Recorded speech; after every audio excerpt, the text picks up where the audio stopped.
3D printing isn't just a matter of taking a digital file and telling your printer to make it real. There's a complex set of instructions the printer must follow in order to make a finished product. And to get those instructions, we use a slicing engine. A slicing engine is a program which slices the 3D object file into layers and writes the code telling the printer how to make each layer real.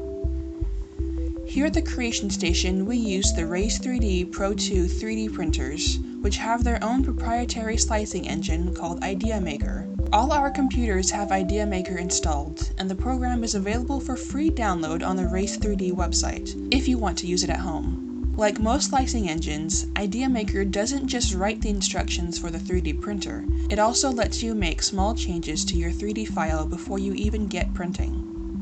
When you open IdeaMaker, the first thing you see is a digital representation of the printer bed. From here, you can add in .stl files, which will automatically render in the center of the bed. You can view your file in this three-dimensional space using the right mouse button and the mouse wheel. The right mouse button lets you rotate your object so you can see it from all directions. The mouse wheel lets you zoom in and out. If you click on the mouse wheel, you can even pan around to view different areas of the printer bed. The View and Pan buttons on the quick access bar also let you rotate your view and pan around the bed with the left mouse button. Let's go over some of the other buttons on this quick access bar. The Move button lets you move your object around the printer bed, which is especially useful if you're printing more than one object at a time. The closer together they are, the quicker they'll print. The Duplicate button on the far right here lets you create multiples of an object.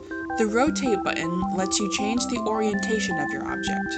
Printing orientation can affect how likely it is your print will succeed. Orientation can also affect how strong your print turns out to be. The weakest part of any 3D print is along the layer lines, which can separate if enough force is applied. Try to orient your prints so your layer lines are strongest. The Scale button lets you make your 3D object bigger or smaller. You can give precise sizes in inches and millimeters, and by turning off uniform scaling, you can even skew the object long or tall. Further to the right, Max Fit will automatically scale your object to the maximum size that will fit in the print area. The Free Cut button lets you cut an object into multiple parts along any axis.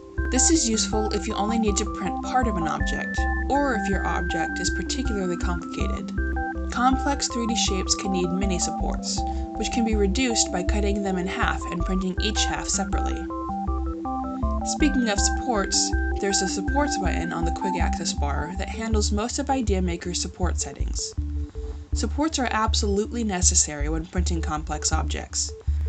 Because of the layered way FDM printing works, you often have sections of a print that need to start printing in the middle of the air, and if there's nothing to support those sections, your print will fail, or at least look very odd. Clicking Create Auto Supports automatically generates supports where the computer thinks they need to be. You can adjust your support size and manually add in more supports where you see them needed. The Modifier button creates a small, see-through shape in the print area, which you can manipulate just like a regular 3D object. This shape won't be printed. Instead, it changes the print settings where it overlaps. For example, I can set it to increase the infill density where it overlaps, making just this section of the print heavier than the rest without having to do two separate prints. When your 3D object is ready to send to the printer, just hit Start Slicing. You'll be given an option to choose a setting profile or make your own. There are hundreds of advanced settings you can change, so instead of going through each of them every time you want to print something, just make or edit an existing setting profile and click Slice. At this point, you'll have an estimate for how long the print will take, how much filament you'll be using, and an estimate cost based on Raise3D's price for a filament roll. If you're printing something at the Creation Station using our filament, this is not the price we use to charge you for filament usage, but it can give you an estimate for about how much to expect. You can also view a preview of your print instructions, which will show you what your supports will look like, and exactly where each line of filament will be drawn. From here, you're all set to send your file to the printer and get printing.